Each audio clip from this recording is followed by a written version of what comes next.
Assalamualaikum warahmatullahi wabarakatuh. Halo KBMFH, penonton podcast Siniar Hukum 2024. Selamat datang dalam podcast Siniar Hukum 2024 BEM-FH UPN Veteran Jakarta. Podcast Siniar Hukum 2024 bertemakan Talk about the unique facts of legal concentration. Bagaimana kabarnya nih KBMFH? Semoga senantiasa dalam keadaan sehat dan bahagia selalu ya. Nah, sebelum kita mulai, aku izin memperkenalkan diri terlebih dahulu nih. Perkenalkan, namaku Devan Fari Primandana, biasa dipanggil Devan, selaku podcaster dalam Siniar Hukum 2024. Dan aku dari Departemen Pengembangan Mahasiswa Hukum, bidang akademik dan profesi hukum BEM-FH UPN Veteran Jakarta. Dan di sini aku nggak sendirian nih, di sini aku sama rekanku. Aku Nesya Putri Lapian atau biasa dipanggil Nesya selaku podcaster 2 dalam Siniar Hukum 2024 dari Departemen Pengembangan Karir, bidang akademik dan profesi hukum BEM-FH UPN Veteran Jakarta.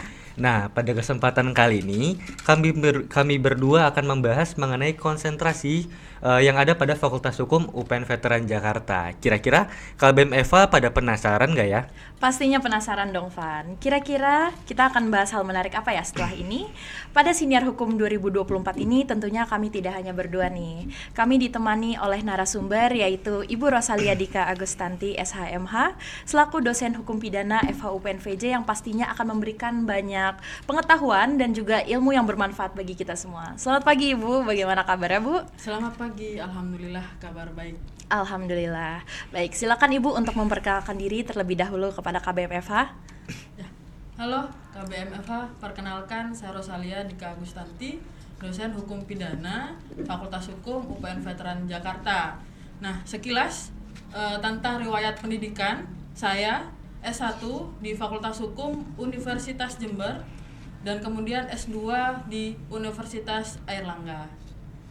Baik Ibu, jadi pada kesempatan kali ini kami mengundang Ibu untuk melakukan diskusi nih Bu seputar konsentrasi yang ada pada Fakultas Hukum UPN Veteran Jakarta nih, terutama dalam bidang hukum pidana.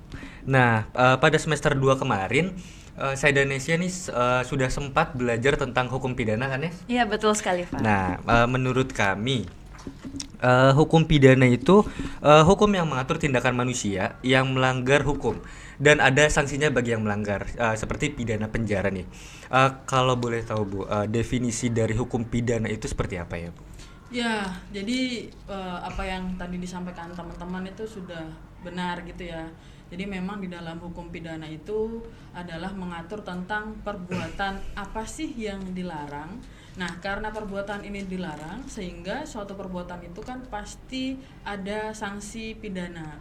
Atau kalau misalkan kita bicara biasanya akan ada hukuman gitu ya yang kemudian akan diberikan kepada orang yang melakukan suatu peristiwa pidana yang dimaksud adalah tindak pidana. Seperti Oke, itu. baik. Ternyata seperti itu ya Bu definisi Ya. dari hukum pidana. Lalu kalau materi ajar dari hukum pidana itu bagaimana ya Bu? Ya, jadi kalau misalkan teman-teman KBM FH juga gitu ya akan memilih ya peminatan atau konsentrasi hukum pidana, tentu nanti kita akan mempelajari beberapa hal. Yang pertama pasti adalah asas di dalam hukum pidana dan kita tahu pasti ya ada asas legalitas. Kemudian ada juga kita akan belajar tentang percobaan tindak pidana, ada penyertaan tindak pidana, terus kemudian di luar itu juga kita akan mempelajari beberapa bab tentang alasan pemaaf, alasan pembenar gitu ya, yang termasuk alasan penghapus pidana, kemudian bagaimana perbuatan apa sih yang dilarang di dalam hukum pidana itu sehingga seseorang nanti akan dijatuhi hukuman gitu teman-teman. Jadi kalau dulu kita pakai KUHP yang lama ada tindak pidana gitu ya yang kemudian dibedakan menjadi kejahatan dan pelanggaran. Nah, kalau di KUHP yang baru kita sudah kenal dengan tindak pidana aja gitu. Oh baik, ternyata cukup banyak nih Nes materi ajar dari hukum pidana itu. Oke, menarik juga ya Van, definisi dan juga materi ajar yang tadi sudah disampaikan oleh Bu Rosalia. Oke, apa yang sudah disampaikan oleh Bu Rosalia tadi menjadi pengantar yang bagus untuk masuk ke pembahasan selanjutnya nih KBMFH. Pastikan kalian masih semangat untuk menyimak ya. Nah, selanjutnya saya ingin bertanya nih Bu, sebelum kita masuk ke sesi pertanyaan dari KBM Eva. Apa saja mata kuliah yang menjadi syarat untuk mengambil konsentrasi hukum pidana nih yang setidak-tidaknya harus lulus gitu, Bu? Ya, baik. Jadi konsentrasi hukum pidana itu kan memang dipilih di semester 4. Empat. Iya, Iya, betul. berarti teman-teman ada semester 1, 2, dan 3. Betul. Nah, setidak-tidaknya nanti KBMFH harus lulus di mata kuliah pengantar ilmu hukum, pengantar hukum Indonesia, terus kemudian juga di semester 2 pasti ada mata kuliah wajib dan inti, yaitu hukum pidana itu sendiri, dan memang di semester 3-nya akan disusul dengan mata kuliah hukum acara pidana. Nah, kalau misalkan beberapa dari mata kuliah tersebut memang lulus ya, syukur-syukur kalau nilainya maksimal, maka di semester 4 teman-teman sudah bisa memilih peminatan hukum pidana gitu. Oh baik, ternyata seperti itu nih. Mata kuliah yang setidak-tidaknya harus lulus nih. Lalu pertanyaan selanjutnya nih Bu, apa saja mata kuliah yang sekiranya akan dipelajari oleh KBM Eva jika ingin mengambil konsentrasi hukum pidana, Bu? Ya, jadi berkaitan dengan mata kuliah gitu ya, kita tahu bahwa kurikulum itu berubah-ubah dan pasti nantinya ada pembaharuan, perbedaan mata kuliah yang dulu dengan yang baru gitu. Tapi yang jelas adalah bahwa sejauh kemudian saya mengajar ya di UPN Veteran Jakarta itu biasa yang paling diminati adalah pasti kriminologi, viktimologi gitu ya, tindak pidana korupsi. Kemudian yang sekarang menjadi mata kuliah tindak pidana. Kemudian juga ada yang paling menarik adalah berkaitan dengan hukum forensik dan mediko-legal. Nah, tidak kalah menariknya adalah hukum perlindungan perempuan dan anak gitu. Nah, nanti itu seputar tentang ya apa sih perlindungan yang kemudian diberikan kepada perempuan dan anak. Tapi pasti kan nggak hanya perempuan dan anak gitu ya, bahwa di viktimologi juga dipelajari kalau laki-laki jadi korban, nah gimana gitu. Nah, jadi dari beberapa mata kuliah itulah yang menurut saya juga teman-teman harus ambil gitu ya, harus dipelajari gitu. Terlepas kalau misalkan ada tindak pidana yang kemudian di luar gitu, dari misalkan tindak pidana korupsi, pencucian uang, perdagangan orang gitu kan. Ada juga ketika kita berbicara kekerasan itu nanti kita mengarah ke KDRT gitu, kekerasan dalam rumah tangga.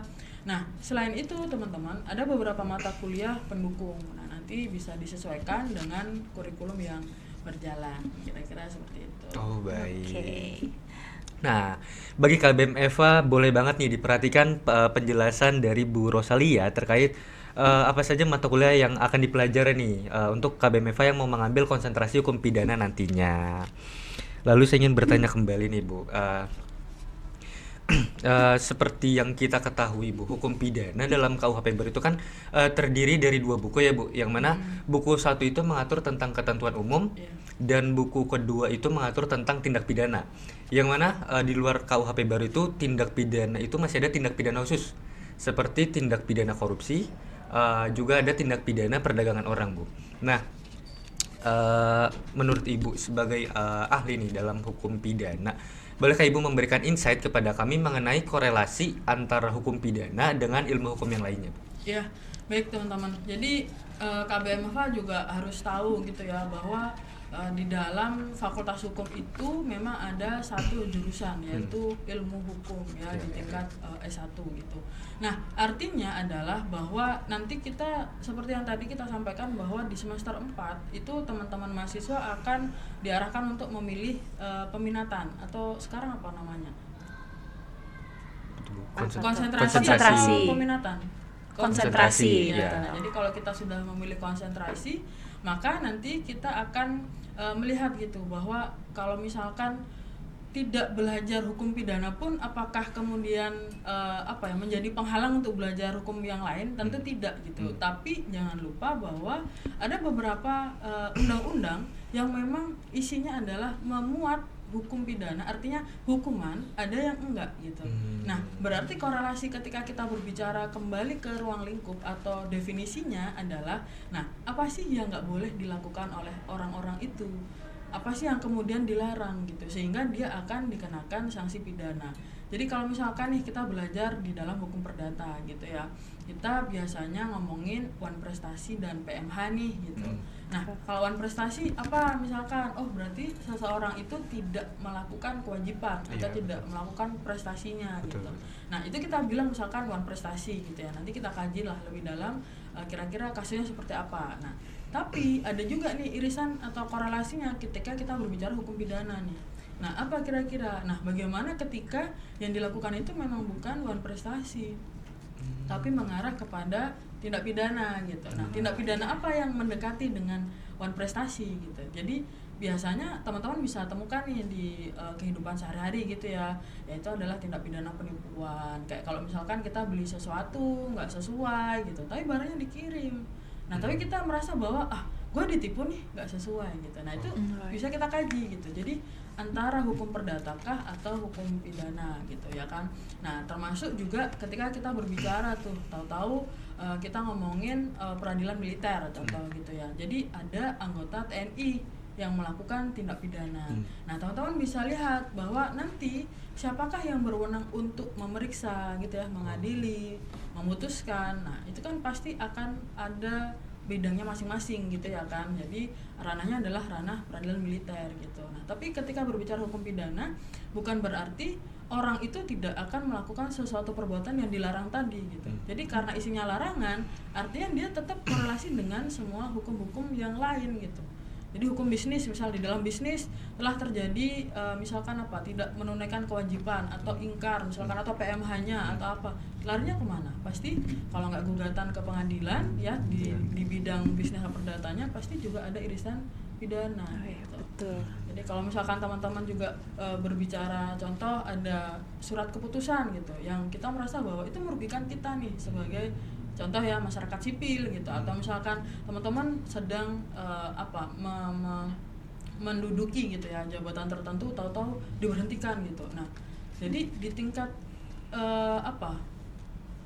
fakultas saja itu kan juga biasa ada surat keputusan kayak pemberhentian tidak hormat lah atau apa. Nah, kira-kira itu masuk nggak sih gitu ke objek misalkan peradilan tata usaha negara contohnya gitu ya kan, nanti bisa dianalisis lagi gitu, bisa nggak gitu. Nah, kalau misalkan seperti itu berarti apa korelasi dengan hukum pidana? Nah, bukan masalah surat menyuratnya, tapi apakah di luar itu tadinya akan terjadi yang namanya tindak pidana yang kita bilang ini peristiwa gitu. Nah, peristiwa hukum ini maksudnya apa gitu. Jadi menurut saya pun hukum pidana itu akan selalu ada gitu di lingkungan atau di sekitar kita gitu. Apalagi mengingat tadi yang seperti teman-teman podcaster sampaikan bahwa ada yang namanya KUHP lama dan KUHP baru. Jadi tindak pidana itu lebih banyak, apalagi ada tindak pidana umum dan tindak pidana khusus gitu. Nah, di umum aja kita belum selesai nih, apalagi tindak pidana khusus. Nah, makanya mungkin teman-teman KBMFH juga harus hati-hati gitu ya dalam bertindak juga, berperilaku, berucap gitu. Karena sekarang apa-apa memang sudah diatur. Nah, kita kembali ke asas legalitas tadi itu gitu. Bahwa ketika ada aturan yang melarang, maka ya seseorang sudah tidak boleh melakukan itu gitu. Atau misal sebaliknya kita bilang bahwa tiada perbuatan yang bisa dipidana kalau tidak ada undang-undang yang mengatur gitu. Ternyata lumayan banyak nih Nes, korelasi hukum pidana dengan ilmu hukum yang lainnya. Nah, mungkin ada pertanyaan selanjutnya nih Bu. Bagaimana realitas stigma bahwa lulusan hukum pidana itu kebanyakan bekerja di bidang lingkup pengadilan ataupun kejaksaan gitu Bu? Ya, jadi stigma itu memang benar ya, nyata adanya gitu. Tapi memang sampai sekarang kalau kita melihat surveinya gitu ya, bahwa berapa ribu formasi yang dibuka ketika kita berbicara ASN di Mahkamah Agung dan di Kejaksaan Republik Indonesia, pasti itu ribuan gitu. Nah, ribuan itu memang yang dicari adalah kebanyakan atau sebagian besar pasti lulusan Fakultas Hukum. Nah, memang itu menjadi peminatan yang paling tinggi gitu. Kenapa? Karena ya menjanjikan beberapa masa depan yang lebih baik gitu ya. Jadi ada beberapa orang yang menganggap bahwa ya itulah impian, itulah yang dicita-citakan ketika memilih gitu. Kenapa sih masuk di Fakultas Hukum? Nah, tapi selain itu gitu, jangan lupa bahwa KBMFH juga harus tahu gitu ya, ketika di semester 1 kita memilih Fakultas Hukum nih. Nah, artinya kita harus sudah kita sudah punya tujuan. Nah, mau jadi apa sih kita, atau pengen ngapain sih nanti kalau udah lulus gitu. Nah, contoh saya gitu. Nah, saya memilih menjadi dosen gitu ya. Jadi dosen ketika memang S1 lanjut di S2. Jadi saya S1 itu kan angkatan 2012. Lulusnya di 2016. Nah, belum wisuda saya mendaftarkan di S2 Airlangga. Ya kan, kemudian dinyatakan lolos. Jadi pada saat saya sudah daftar ulang, atau teman-teman kalau di sini itu kan harus daftar ulang Iya, untuk menjadi betul. mahasiswa gitu ya. Nah, baru saya wisuda S1 gitu. Jadi 2016 sudah keterima, 2017 masuk, 3 semester saya selesai di S2 di Universitas Airlangga. Jadi 2018 saya lulus, ya kan, di pertengahan bulan saya wisuda, kemudian September saya ikut tes CPNS gitu. Jadi ada beberapa opsi lain gitu. Kalau misalkan kita berbicara stigma tadi gitu ya. Jadi ada juga dosen, dimana kalau dosen harus S2 juga betul, gitu ya betul, minimalnya. Nah, selain itu apa? Teman-teman bisa melihat beberapa apa ya, pekerjaan yang lain gitu, atau misalkan kita bilangnya adalah pengen jadi apa ya, TNI gitu misalkan, ya jadi polisi gitu. Nah, itu kan bisa jalur dari perwira karir gitu-gitu ya. Dan sebenarnya ada juga gitu di bidang perbankan gitu. Jadi teman-teman bisa masuk atau mendaftar kayak di Bank Indonesia gitu ya. Nah, itu pasti jalur khusus di mana memang yang dibutuhkan adalah lulusan Fakultas Hukum yang ya nanti pasti bidangnya adalah untuk menangani ya perkara-perkara hukum pasti gitu. Nah, selain itu ada juga yang paling sering gitu ya saat ini atau akhir-akhir ini, yang kemudian teman-teman lulusan Fakultas Hukum itu mengikuti yang namanya PKPA. Ya, PKPA itu kan persiapan untuk seseorang menjadi advokat gitu ya. Jadi di Fakultas Hukum UPN Veteran juga, Veteran Jakarta juga ada. Nanti teman-teman mungkin bisa share juga ke KBM-FH gitu, bahwa ada yang dari semester 1 udah pengen jadi advokatnya. Oh ya udah, berarti setelah lulus S1 ya harus mendaftar PKPA gitu ya.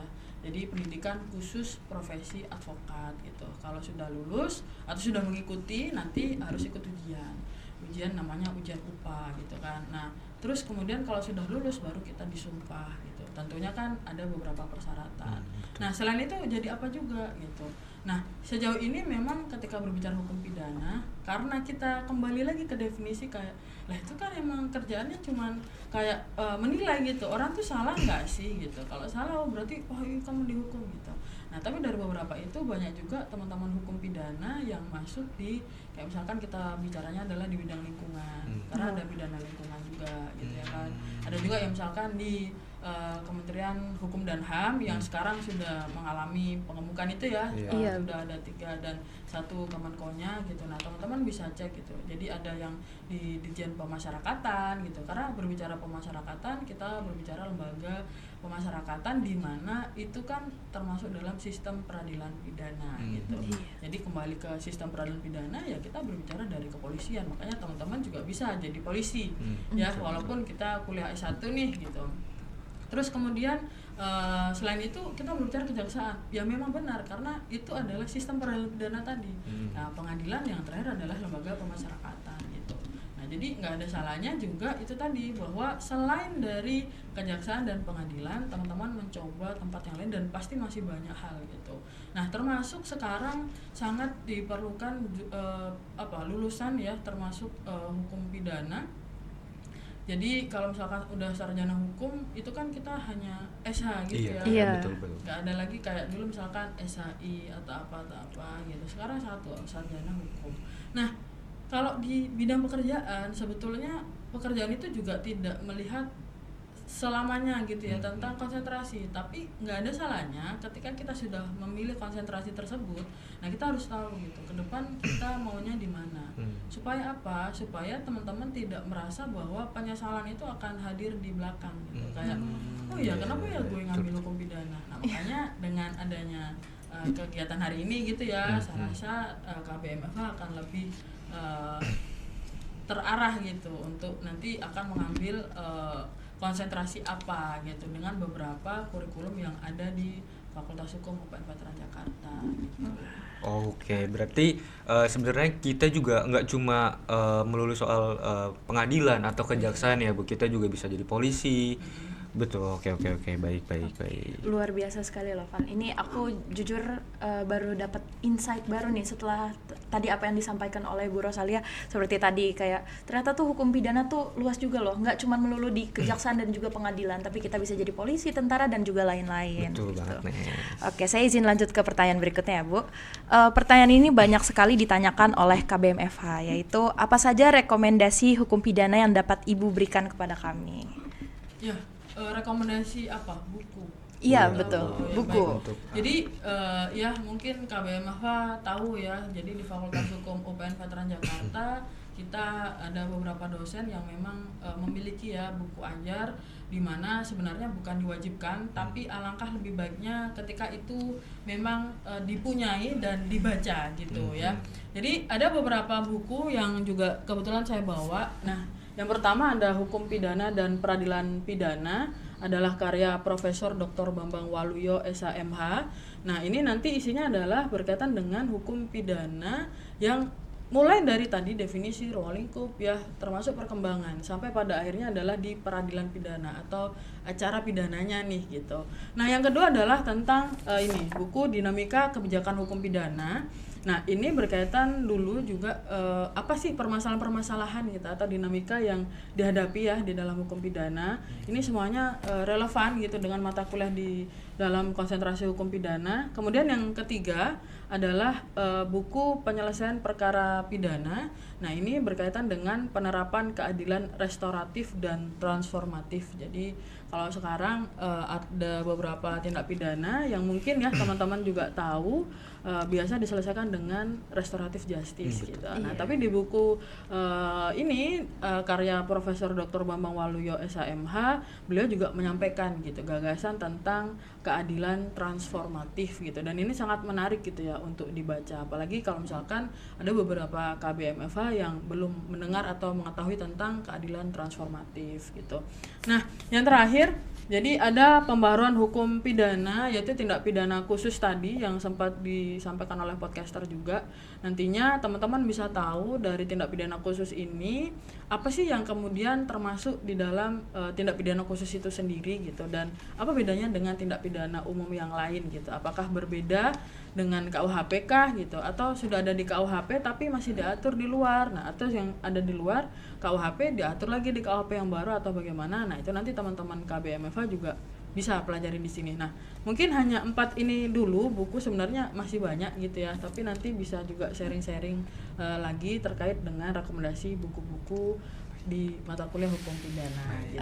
Oke, terima kasih banyak Ibu untuk rekomendasinya. Mungkin untuk teman-teman KBMFH yang ada di rumah bisa dicatat nih buku-buku rekomendasi yang tadi sudah Bu Rosalia berikan.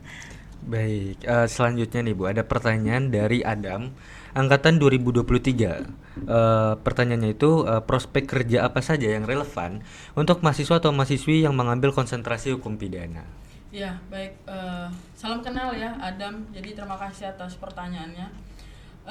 Berkaitan dengan tadi korelasi atau misalkan apa sih pekerjaan, lagi-lagi saya sampaikan sebenarnya apapun jenis pekerjaan yang teman-teman pilih itu bisa aja kita masuki sebagai mahasiswa Fakultas Hukum, asalkan bukan bidang eksakta. Artinya kalau misalkan kita tidak menempuh pendidikan kedokteran, tahu-tahu diminta jadi dokter kan pasti nggak bisa, gitu ya, jatuhnya adalah malpraktik gitu. Tapi bisa aja ketika kita berbicara tadi mata kuliah hukum forensik dan mediko legal, nah kita diminta untuk menjadi seorang ahli di mana kita berkaitan pekerjaan dengan dokter forensik gitu. Jadi kita mempelajari, contohnya gimana ini cara dia mati ternyata gitu ya kan. Kita berbicara adalah tindak pidana pembunuhan nih, ada korban yang kemudian digeletakin gitu aja. Nah, kalau berbicara tadi yang pertama kepolisian, nah berarti kepolisian bisa dong masuk dari mana? Dari itu tadi misalkan kita ditempatkan di reskrim. Kalau kita ngomongin perwira karir gitu dari Fakultas Hukum. Nah, kedua misalkan kita berbicaranya adalah kita sudah jadi advokat gitu kan. Lagi-lagi. Nah, advokat bekerja sama dengan siapa gitu, apakah dia mendampingi pelaku gitu ya kan. Nah, kita di situ berarti menjadi seseorang yang membela tersangka atau terdakwa gitu kan. Nah, berarti bagaimana cara kita menyampaikan argumentasi gitu ketika ada kasus yang demikian tadi gitu ya kan. Karena pekerjaan itu tidak melulu tentang kanan gitu, tapi juga ke kiri gitu ya. Kapan kita ke kanan dan kapan kita ke kiri gitu. Adapun kita selalu ke depan. Nah, tapi bukan masalah ini jujur atau nggak jujur, bukan itu, tapi lebih kepada apa kasus yang kita tangani, ya kita harus bisa menyesuaikan gitu. Jadi kalau misalkan adanya misal ada air, ya jangan minta kopi atau jangan minta es teh gitu, tapi kita harus mengikuti alurnya. Nah, tapi penyelesaian dari beberapa jenis pekerjaan yang korelasinya adalah tadi di dalam hukum pidana, ya itu bisa disesuaikan dengan peminatan gitu. Kadang gini, oh ya udah gue ngambil lah mata kuliah viktimologi misal gitu ya. Kenapa ngambil mata kuliah viktimologi? Oh ya udah, karena gue memang pengen kerja di Komnas HAM contoh. Kita kan bisa juga di ya kan Komnas HAM gitu. Dan Komnas HAM itu tidak melulu tentang kebijakan gitu ya, tapi penindakan atau bagaimana ketika nantinya ada sosialisasi tentang ya maksudnya tindak pidana berkaitan dengan misalkan hak asasi manusia gitu-gitu kan. Nah, selain itu juga ada KPK gitu. Nah, di KPK juga Komisi Pemberantasan Korupsi gitu. Nah, karena tindak pidana korupsi itu kan adalah di ruang lingkup atau rumpun hukum pidana. Nah, teman-teman juga bisa di sana gitu. Nah, terus apalagi nih, misalnya kita ngomongin Kementerian Kesehatan gitu, bisa nggak sih? Bisa, karena pasti ada misalkan bidang hukum gitu, hukum dan biasanya kan advokasi atau apa gitu. Nah, itu berkaitan dengan apa? Kayak contohnya tadi ada praktik dokter yang menyalahi kode etik misalkan, itu kan selesai di misalkan selesai di sana. Tapi kalau misalkan bukan kode etik lagi, tapi memang mengarah ke tindak pidana, ini gimana nih penyelesaiannya di mana? Apalagi misalkan yang menjadi tersangka gitu ya adalah misalkan Kementerian Kesehatan gitu. Nah, itu gimana gitu, padahal kita berbicaranya adalah nanti oknum atau bukan gitu, kayak korporasi nggak sih yang kita bicarakan gitu kan, akan berbeda gitu kan. Nah, itu terus kementerian apa lagi, contoh kita ngomongin Kementerian Pertanian gitu, bisa nggak sih Bu orang hukum ke Kementerian Pertanian gitu? Bisa nggak? Ya bisa aja gitu, asalkan ada formasinya gitu. Jadi kementerian yang ada, apalagi di kabinet yang sekarang ya, kabinet merah putih gitu, nah teman-teman juga bisa lihat di masing-masing kementerian itu akan membutuhkan lulusan fakultas hukum nggak, khususnya hukum pidana gitu. Jadi kalau saya bilang ya pasti butuh lulusan fakultas hukum memang, tapi yang hukum pidana itu juga harus kita pilah lagi gitu. Jadi kalau misalkan ngomongin Kementerian Desa gitu ya, butuh nggak? Ada banyak alumni yang kemudian alumni fakultas hukum ya yang di sana juga ada gitu. Biasanya ngurusnya apa? Misal kayak badan usaha milik desa. Kita berbicaranya memang bukan tindak pidananya apa, tapi bagaimana kemudian BUMDes itu bisa ada gitu ya dengan rangkaian misalkan kita bilang syarat-syarat gitu sampai dia berdiri. Nah, itu kita bisa juga di sana. Terus selain itu apalagi misalkan Kementerian Dalam Negeri bisa nggak? Buktinya teman-teman cutting gitu ya yang juga kemudian ditempatkan magang di Kementerian Dalam Negeri gitu. Nah, tapi kalau memang kita ngomongin langsung tegak hukum pidana apa ya, kita nggak bisa memang semua kita masukin gitu. Kita tetap harus memilih gitu. Tapi itu tadi yang saya sampaikan adalah beberapa contoh ya jenis atau misalkan kita ngomong lowongan pekerjaan yang cocok gitu buat hukum pidana. Termasuk jangan lupa ya, dosen itu juga sangat mengasyikkan gitu ya. Jadi teman-teman bisa langsung lanjut S2 terus udah ngajar aja gitu. Kita sharing ilmu, berbagi ilmu. Jadi pengalaman yang mungkin kita dapat dulu gitu kan kita bagikan. Begitupun teman-teman. Jadi bukan masalah usia terus gue nggak bisa gitu. Misalkan bagi-bagi pengalaman, ya tetap bisa karena kan pengalaman orang tuh masing-masing gitu. Nah, tapi jenis pekerjaan apapun itu ya mungkin KBM FH bisa menilai gitu atau menentukan dari awal banget nih gitu. Jadi pengen jadi apa sih gitu. Nah, itu yang sebenarnya menentukan kita masuk peminatan apa gitu. Oke. Nah, buat KBM FH nih boleh banget nih diperhatikan secara baik-baik nih penjelasan dari Bu Rosalia terkait prospek kerja kalau KBM FH mau mengambil konsentrasi hukum pidana. Wah, dari tadi kita sudah mendengar jawaban dari Bu Rosalia nih Van terkait hukum pidana yang sangat menarik sekali tentunya. Nah, saya penasaran nih Bu, jika melihat dari pengalaman Ibu yang sudah cukup lama mengajar tentang hukum pidana, hal apa sih Bu yang membuat Ibu tertarik dengan hukum pidana ini? Ya, terima kasih. Jadi kalau ini dibolehkan ya bercerita sedikit gitu. Ya, silakan Ibu. Ya, jadi dulu S1 itu memang hukum pidana itu tidak punya mahasiswa perempuan. Ya, Iya, jadi iya, dulu iya. di Universitas Jember saya di angkatan 2012. Misalkan ada ada 400 mahasiswa gitu ya. Iya, iya. Nah, 50% itu pasti sudah milik bagian hukum perdata. Jadi dulu iya, perdata iya. itu ada, saya lupa apa, tapi ada perdata ekonomi dengan perdata apa gitu ya. Nah, itu dua, itu 50%. Nah, sisanya adalah milik hukum pidana gitu. Jadi hukum pidana itu juga bukan 50%-nya, tapi kan masih ada hukum tata negara, hukum internasional gitu ya. Betul. Tapi misalkan dari 400 itu saya cuma dapat di pidana itu 50 orang. Nah, hampir 48 atau 45 orang itu adalah laki-laki. Wah. Nah, jadi memang beneran nggak ada perempuan. Artinya ada beberapa stigma tadi, atau misalkan kita berbicara cerita masa lalu gitu ya, bahwa nggak usah lah dosen pidana tuh killer semua gitu, nggak usah lah dosen pidana tuh pelit nilai semua gitu kan dulu. Karena memang kalau sekarang KBMFA kan tahu nilainya ada A, amin gitu ya. Iya, Kalau betul. di zaman saya tuh enggak. Jadi A beneran A, B B aja gitu. Jadi nggak ada A Iya. minus gitu. Beneran angkanya yang misalnya kita ngomongin maksimal di min sekarang mungkin 84 gitu ya. Iya. Iya. Tapi di 84 dulu saya zaman saya tuh B. Misalkan B nih, ya udah kita dapat B Oh. bukan amin gitu. Dan itu kan akan mempengaruhi indeks prestasi kumulatif gitu ya. Nah, itu teman-teman. Jadi saking penasarannya gitu atau terpacunya karena apa sih yang susah gitu kan, kayak beneran dosennya atau materinya gitu. Karena kalau saya melihat juga materi hukum pidana itu menarik dan asik gitu ya. Kita bagaimana kemudian berdampingan gitu dengan kehidupan sehari-hari gitu. Kayak orang nih misal mau marah-marah gitu, ya pidana lo gitu kan, orang bukan perdata gitu ya, Iya. pidana Iya. pidana lo gitu. Atau misalkan teman-teman bawa motor tuh yang knalpotnya brong Iya, gitu ya. di situ Iya. sih. Nah, terus pidana itu penjarain aja gitu. Orang pasti akan selalu ngomongin pokoknya pidana gitu. Bahkan dulu mindahin ayam aja gitu kan, ya zaman ya ada sambung ayam tanpa perjudian gitu ya. Iya. Tapi orang mindahin ayam itu aja ke mana gitu, misalkan pindah tempat, itu udah bilang pencuri ya, maling gitu. Kenapa? Karena saking takutnya ayam itu memang akan diambil gitu, padahal enggak gitu. Nah, dari situ sebenarnya yang pertama adalah rasa penasaran gitu. Kenapa sih kok orang-orang itu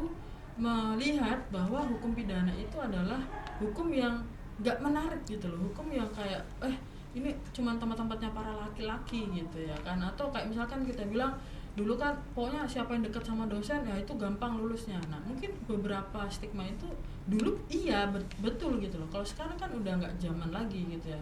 Jadi benar-benar yang ya kita harus belajar, nilai kita berapa ya kita akan dimudahkan di situ gitu.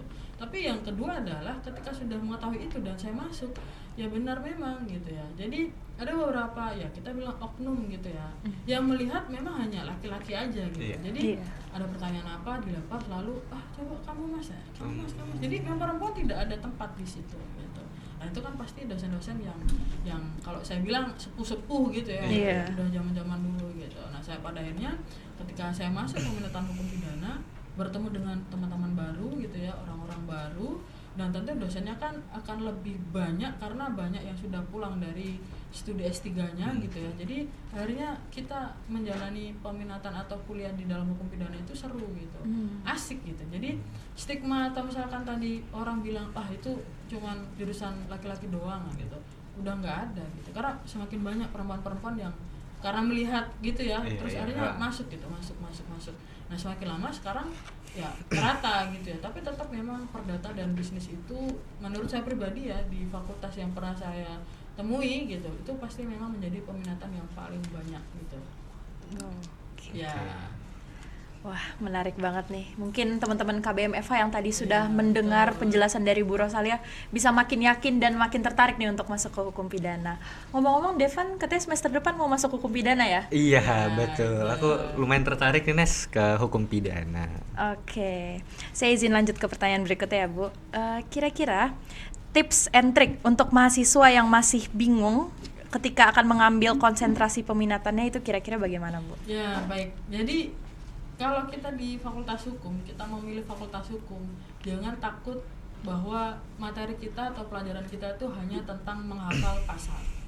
kita nggak menghafal pasal. Jadi kalaupun memang menghafalkan, kita nggak akan mungkin sanggup ya menghafalkan Betul. pasal sebanyak itu gitu. Tapi ada beberapa dosen termasuk mungkin saya selalu menanyakan dasar hukum. Nah, itu bukan serta-merta untuk meminta teman-teman menghafalkan, enggak. Tapi yang jelas adalah bagaimana cara teman-teman memahami suatu materi sehingga materi ajar itu bisa tersampaikan dengan baik gitu. Jadi kayak karena kita berbicara asas legalitas ya jangan sampai kita melupakan dasar hukum itu sendiri gitu kan. Nah, tips and trick gitu. Jadi yang pertama tadi tentukan bahwa kita itu nanti pengen jadi apa. Itu dulu aja. Yang kedua, diskusikan dengan orang tua bahwa nantinya ketika kita jadi apa ini bisa nggak tercapai. Ya kan, tercapai bukan hanya masalah kemampuan individu ya, tapi juga dorongan keluarga itu sangat penting. Ketika keluarga tidak mendukung, pasti sehari-hari kita menjalani sesuatu itu juga tidak tenang gitu, nggak asik gitu, kayak ada beban aja gitu ya. Nah, yang ketiga adalah tentukan mata kuliah apa yang kemudian di semester 1 nih yang akan menjadi prasyarat tadi untuk menempuh atau mengambil konsentrasi itu. Jangan sampai kita ketinggalan dengan teman seangkatan karena mungkin ada beberapa mata kuliah yang nggak tuntas gitu. Jadi bukan karena kita nggak mau, tapi karena kita sibuk ya kan. Karena ada beberapa kan pasti yang masih ikut mungkin tes gitu ya di sana sini. Nah, itu tapi tetap jangan melupakan yang ada gitu. Jadi jalani aja beriringan gitu. Nah, ketiga adalah tentukan tokoh. Jadi pengen jadi siapa? Tokoh hukum kan banyak gitu ya yang jadi ya misalkan kita bilang jadi apa gitu ya, di presiden kah, jadi menteri kah gitu ya, jadi sekedar misalkan apa gitu ya. Kita harus bisa punya apa ya, idola gitu. Jadi melihat siapa sih gitu. Nah, biasanya juga di situ bisa gitu. Nah, selanjutnya baru tadi di Fakultas Hukum itu dosen favoritnya siapa? Nah, biasanya gitu kan, kalau kita diskusi, kita nggak harus ikut dengan beliau gitu ya. Tapi karena kita mengidolakan tadi, akan ada insight tertentu di mana beliau akan menceritakan pasti tentang pengalaman hidupnya sampai pada akhirnya kenapa beliau di situ ya kan. Nah, kita bisa aja memilih konsentrasi apapun, tapi yang jelas tujuannya sama, satu tadi. Teman-teman kan sarjana hukum kan tujuannya, gitu. Tapi melalui beberapa konsentrasi gitu. Dan saya pribadi ya memilih konsentrasi hukum pidana gitu. Sama yang pasti paling jangan ikut-ikutan temen ya, jangan Bu. ikut-ikutan teman. Karena nanti kalau milih mata pelajaran, mata kuliah gitu ya, terus nggak ada kelas gini, nggak dapat kelas, ketinggalan teman, pasti bingung gitu kan. Bu, saya sendirian, padahal kan temennya banyak gitu ya. Tapi karena ikut-ikutan, ya udah merasa nggak punya teman aja gitu. Betul. Terus kalau ada tugas ngerjain juga malas, kerjaan susah gitu, terus hilang-hilangan. Nah, yang berujung fatal adalah ketika memutuskan drop out misalkan gitu.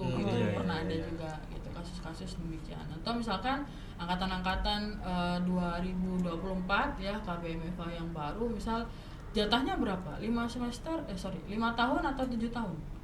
Jadi 10 semester atau 14 semester DO-nya. Tahu nggak? Teman-teman maksimal masa studi kuliah berapa tahun? 7 tahun ya? 7 tahun, Iya. berarti 14 semester. Nah, ada orang-orang yang memaksimalkan itu. Jadi dia bisa lulus di 4 tahun atau 3,5 tahun ya, mungkin dengan kurikulum yang mendukung. Tapi dia nggak mau. Dia pokoknya harus 14 semester atau 7 tahun. Jadi itu ada. Jadi teman-temannya sudah ya bekerja di mana-mana, ya dia masih tetap di kuliah gitu. Jangan kayak gitulah gitu ya. Gitu aja.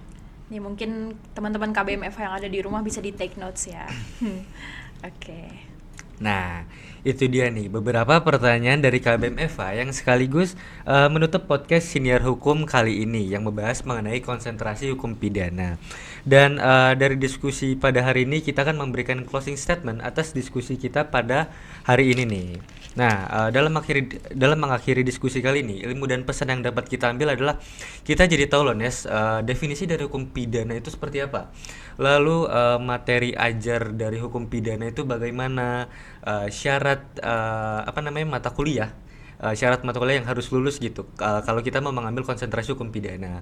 Dan tadi nggak cuma itu aja tuh, tadi kita juga sempat dapat buku rekomendasi nih dari Bu Rosalia untuk belajar hukum pidana, Nes. Wah, luar biasa sekali ya Van. Berarti ini tuh benar-benar insightful sekali ya dengan Betul apa-apa sekali, saja tadi yang Nes. sudah dibahas oleh Bu Rosalia.